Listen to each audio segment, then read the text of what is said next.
Hi everyone, and welcome to the Philadelphia Cultural Forum on CCP TV, Community College of Philadelphia's educational channel. I'm your host, Kirsten Quinn, and I hope that you will join me in welcoming to the show renowned playwright and treasurer and literary manager of the Philadelphia Dramatist Center, Dr. Quinn Eli. Dr. Eli also happens to be a professor here at the college and has been with the PDC for many years. The PDC, the Philadelphia Dramatist Center, is a community of playwrights, collaborating artists, and audience members dedicated to creating and nurturing new work. The PDC develops resources, stimulates creative partnerships, and participates in the ongoing national dialogue about how and why theater is created. Welcome, Dr. Eli, to the show. I will call you Quinn. Did you just read that off of our mission statement? Because that all sounded, we did look at your mission statement. That sounds familiar. Yeah, that's what we do. And it's a good mission statement because you can, say it in a flash and everybody knows what you guys do. You can. It's good. We have, I think we have a reputation because it's called Philadelphia Dramatist Center of being exclusively for playwrights, and certainly the bulk of our membership represents playwrights, but we also have a number of folks who work directly with playwrights, actors, directors, anyone who's interested in creating theater, and anybody who's interested in sort of the process of making new theater. Okay. So I think that's why when we use the word dramatist, I think in a larger sense or in a more conventional sense, in the sense that we're all interested in sort of making stuff for the stage, stuff that works. And you guys nurture each other as playwrights. Is it a collaboration? Do you guys work together on plays, or do you?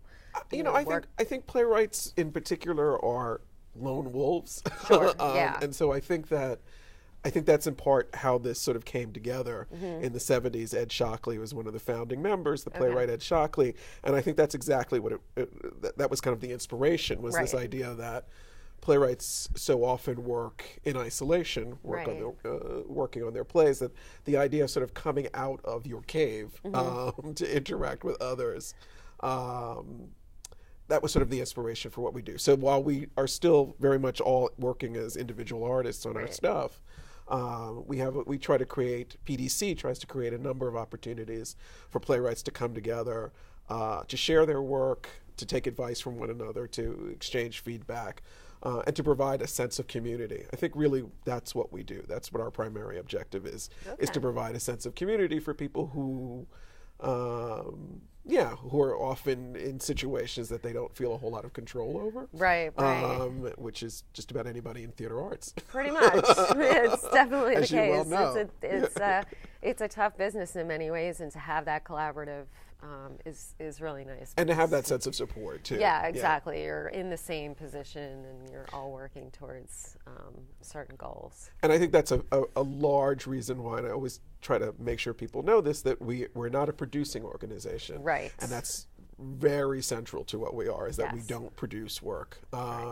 We try to put playwrights in touch with theaters and artistic directors and help them network, but we don't ourselves produce. And I think to me, that's a central part of our mission, because our central part of our identity, because it means that we're never standing in judgment of one another, which is really important. I don't think you get that sense of community and support and friendship and advocacy if you're also saying, well, we'll produce your work, but we won't produce yours.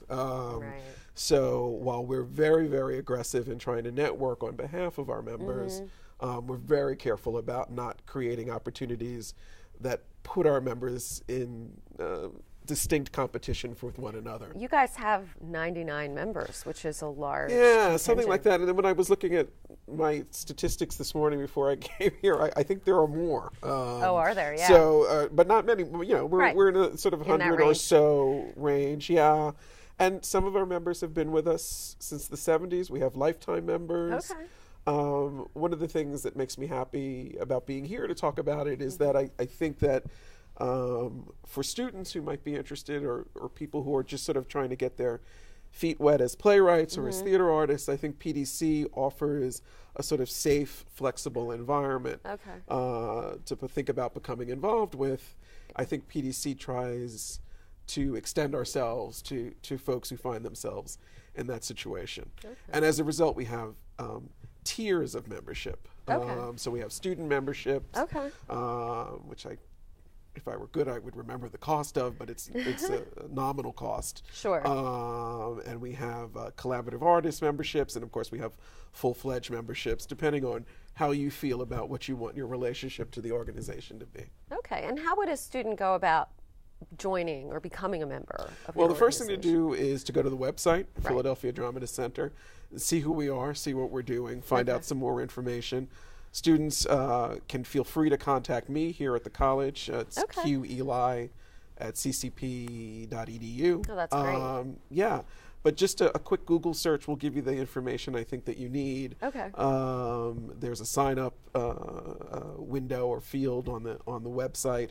I think that the website's pretty good in the fact that it really does deliver a lot of information about our programs, about our activities, yeah, it does. and about our history. And so I think anybody who's interested, but I really do want to extend that invitation to anyone who's just trying to find a little sense of fellowship, a little sense of community as they start to explore what it means to be working in the theater arts in Philadelphia. Sure. One of the nice things about our membership is you will find that it represents a real range of folks who've been doing this for years and have been produced all over the place, as well as people who are just doing it more as a sort of something that they do in private or as a hobby or something like that. We run the gamut. But one thing that I think our members all share in common is a sense that they understand that the theater arts are by definition a collaborative, Sure, I mean, they are. They just are. That's what drew me to playwriting.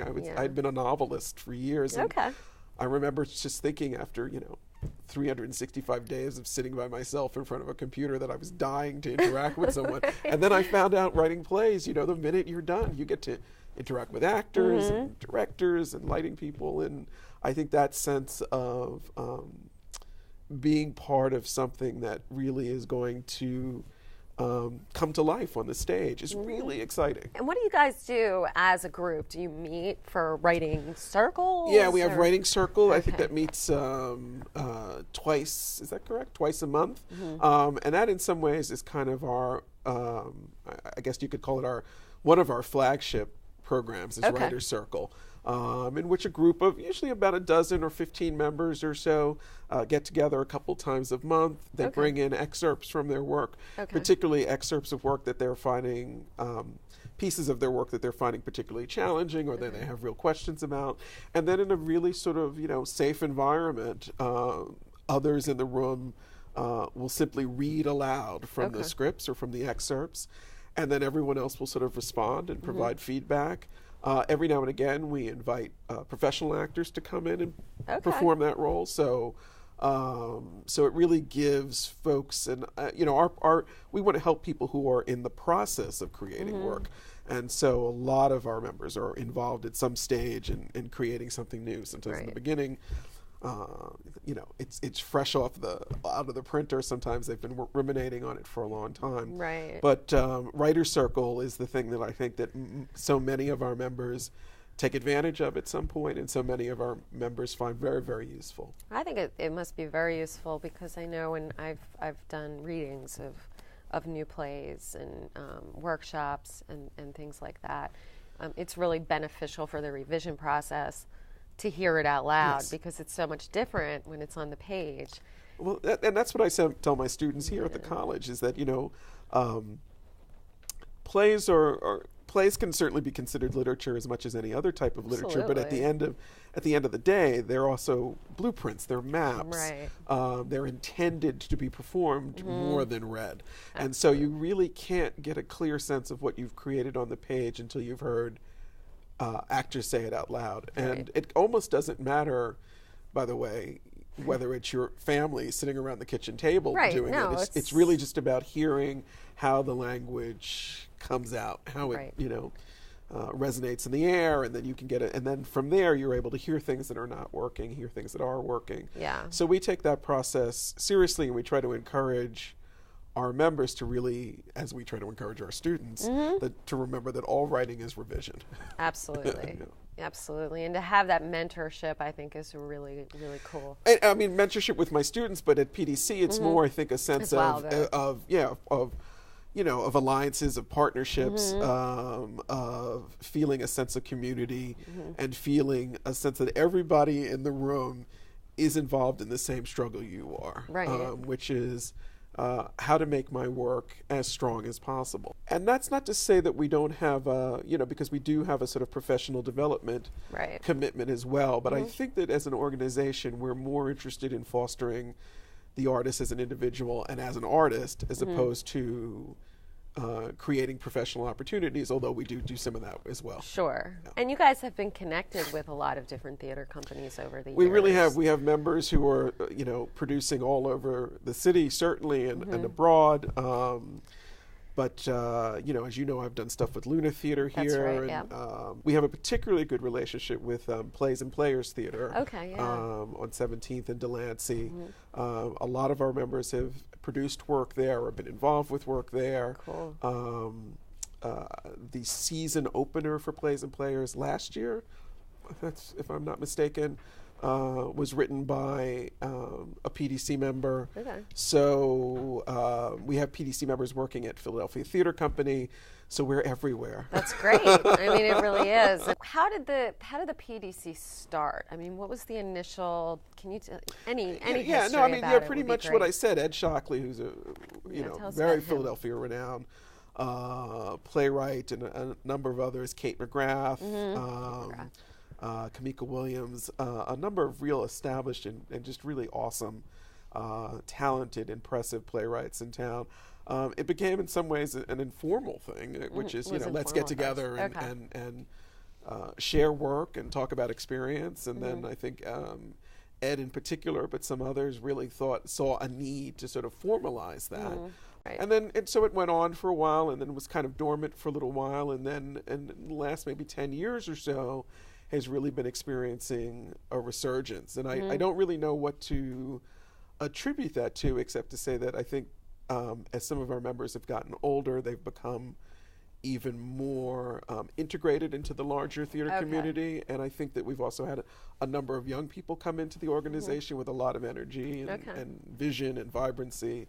So I think that in the last 10 years or so, we've been really experiencing a kind of resurgence. And and it feels good. What is Primary Stages? That's another program that you guys are involved that's a with. particularly successful program with us, and that is an event that we stage about 4 times a year, and an open call goes out to all PDC members, and with a theme, and the head of our board, who is, as you know, is Todd, is the head of our board, and he sort of runs this thing. He curates it. It's a very, very exciting thing. And what we do is we say to writers, okay, you've got a script. It's a 10-minute script. Here's the theme that we're working with. Right. We're going to get a bunch of actors together in a room, and we're just going to perform these plays. And it's an open call, so that means that there's no necessarily adjudication. Right. The only adjudication is time, obviously. If you get 50 plays, you can't do 50 plays, and then we start thinking about the length of plays and whether or not they fit in with the theme of the particular primary stages. Right. But this is something that almost everybody in the membership takes advantage of at some point or another,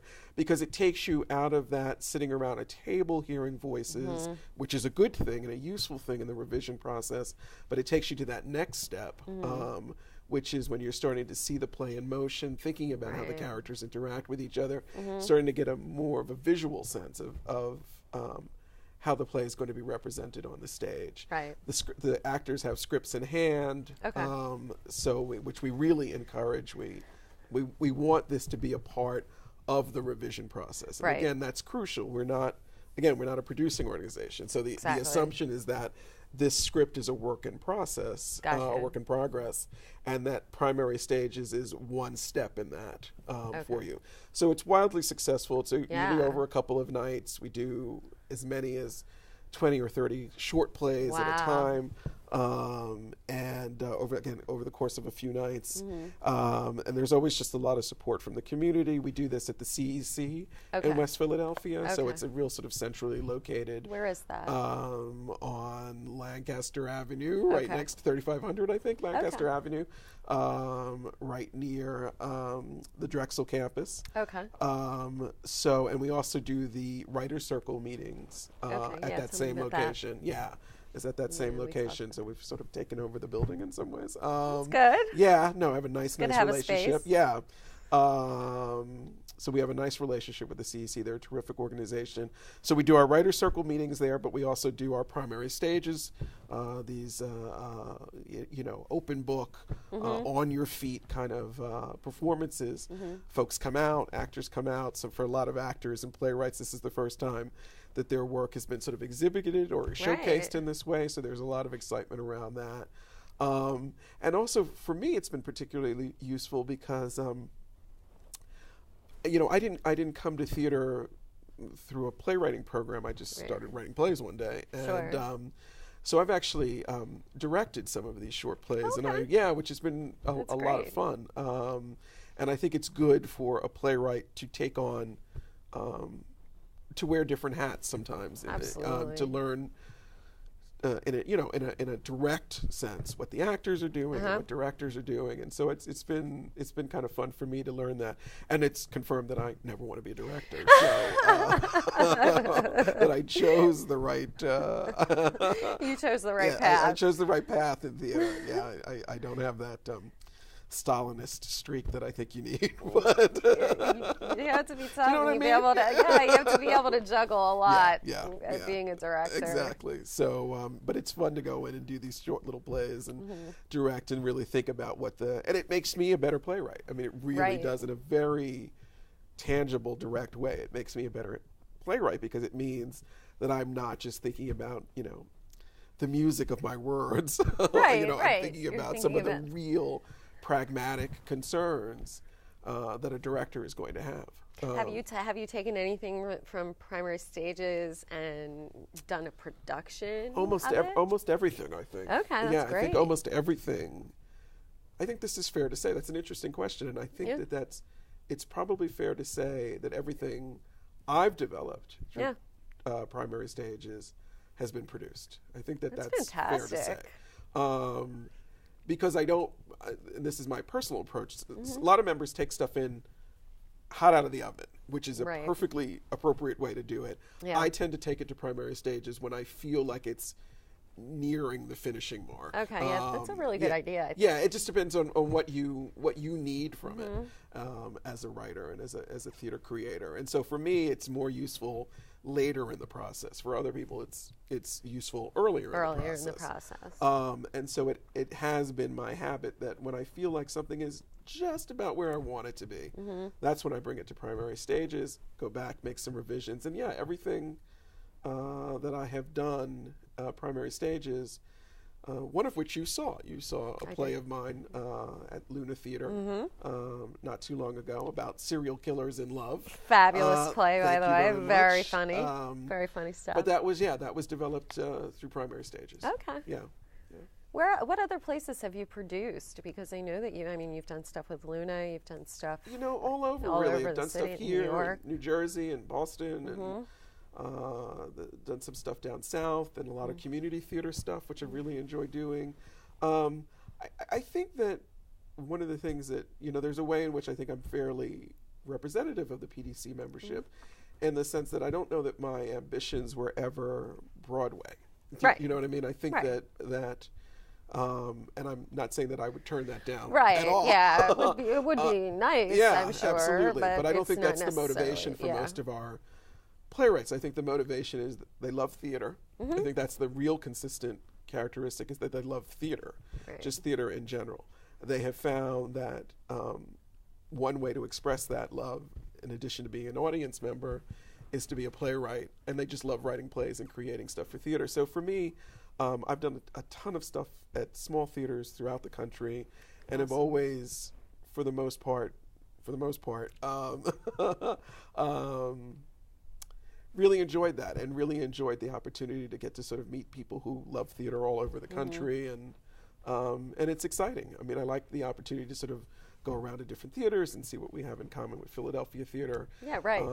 And one of the nice things, as I'm sure you know, is Philadelphia theater has a terrific reputation. We have a strong reputation. People, I think it's getting stronger. I think that as we meet so many actors, as you know, who can't afford New York rents, and but sort of want to be near New York.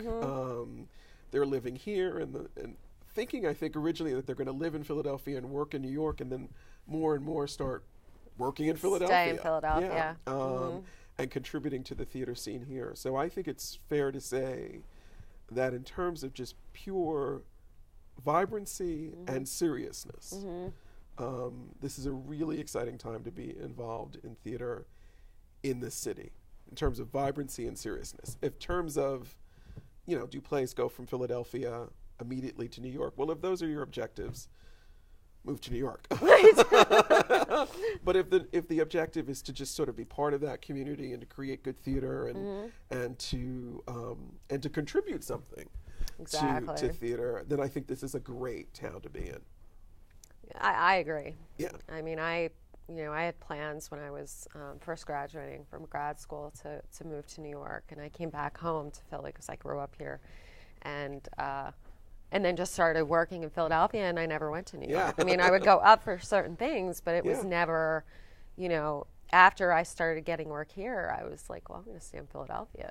I mean, it's a beautiful town. It's a great town, and we've got, more theaters than perhaps we need, but there's a lot. Plenty of them. There's a lot going on. I think that trajectory is really actually is becoming increasingly common. Yeah. And it's starting as a sort of purely pragmatic thing, and then it's really realizing, Walking Fish Theater, I think of in the Fishtown area. Yeah, and, it's expansion. Yeah, there's theaters all over town, and if you considered just how well respected the Philadelphia Fringe is every summer or every fall, really, you see that we're establishing a nice reputation. Yeah. I think that it's up to, I think that one of the shifts that we're making is that, and you see Chicago made this shift a long time ago, which is we have to become, and I think PDC contributes to this, I think we have to become a town in which artists really take a lot of responsibility for getting their work out there. I don't think the economy allows for waiting.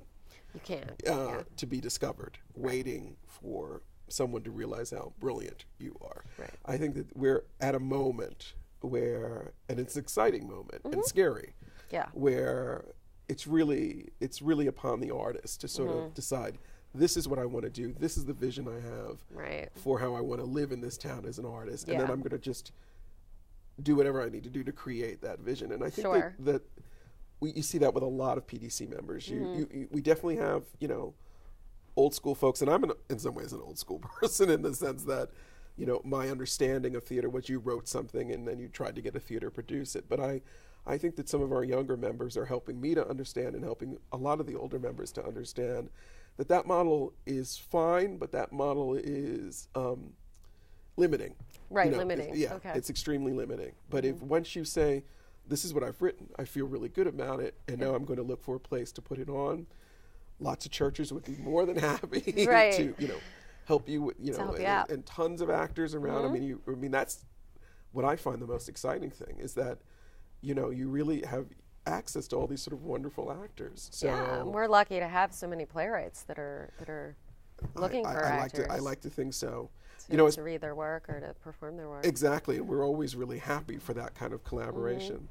As part of my work at PDC as a literary manager, one of the things that I do is playwrights come to me directly when they're sort of in that mid-tier between, we talked about what happens at Writer's Circle, sitting around a table with other playwrights talking about your work. Right. We talked about primary stages, getting it on your feet. There's a kind of midsection there between the two, where you kind of still want to be sitting at a table, you still want to are in sort of discussion mode, but you really need to hear actors with real chops bring your stuff to life. Absolutely. I help facilitate a lot of that for our members. We do that in West Philly as well. That's great. As part of our reading series. That's awesome. Yeah. Well, we have something of yours that you have asked me to read. I feel so honored. I know, this is exciting for me. And this is actually in a published monologue book that Lawrence Harbison, who is an editor, publishes series every year of the best new monologues, new scenes for actors. And so Quinn has been published in this book and several others. And this is called Running Amok. Can you tell us a little bit about Running Amok? Yeah, Running Amok has been produced a few times throughout at different theaters. It was most recently represented here at Plays and Players Theater, and it's sort of inspired by the Tiger Woods sex scandal of a little while back. And just to set this up a little bit, the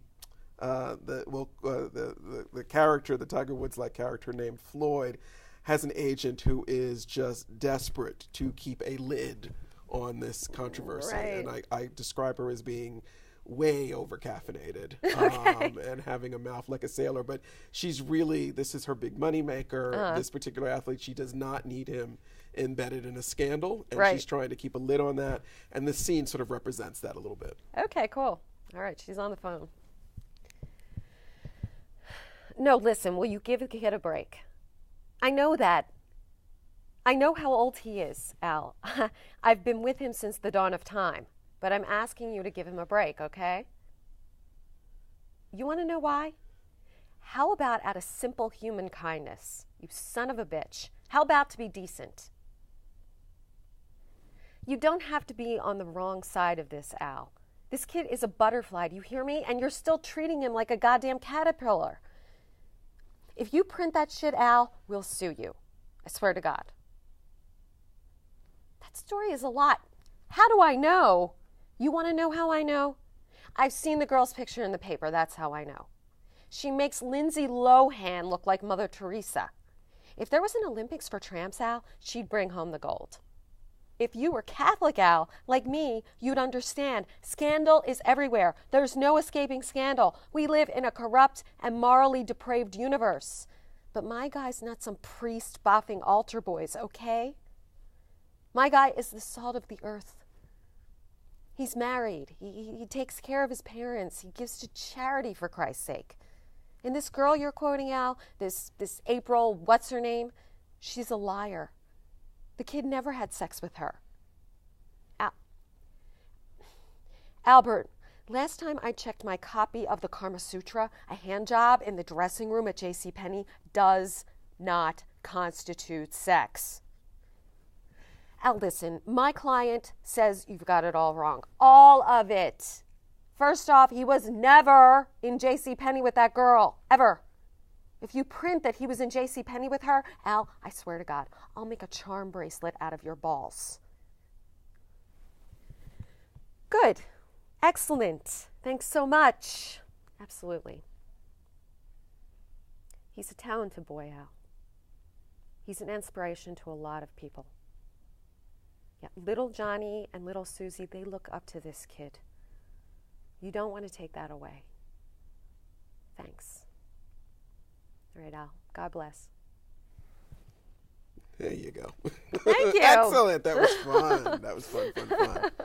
So that's, and that's actually in some ways fairly typical of my work, in that, I try to do current stuff and try to get strong roles for women. And that's awesome. Yeah, which is always a lot of fun. And yeah, I didn't realize, of course, now I'm, blushing that there's so many curse words, but that's all right. That's all right. We're on at night. Good. Okay, then I don't feel bad. Well, thank you so much, Thank Quinn, you. That was for wonderful. coming to the show and for being a part of the PDC and sharing. Yeah, absolutely. Please visit our website, anybody who's interested in more information. I will. And Todd Holtzberry is the president of the board of the PDC, and he's the one that works on primary stages, so also look him up out there. And thanks once again, Professor Eli, for joining us on the Philadelphia Cultural Forum on CCP TV, Community College of Philadelphia's educational channel.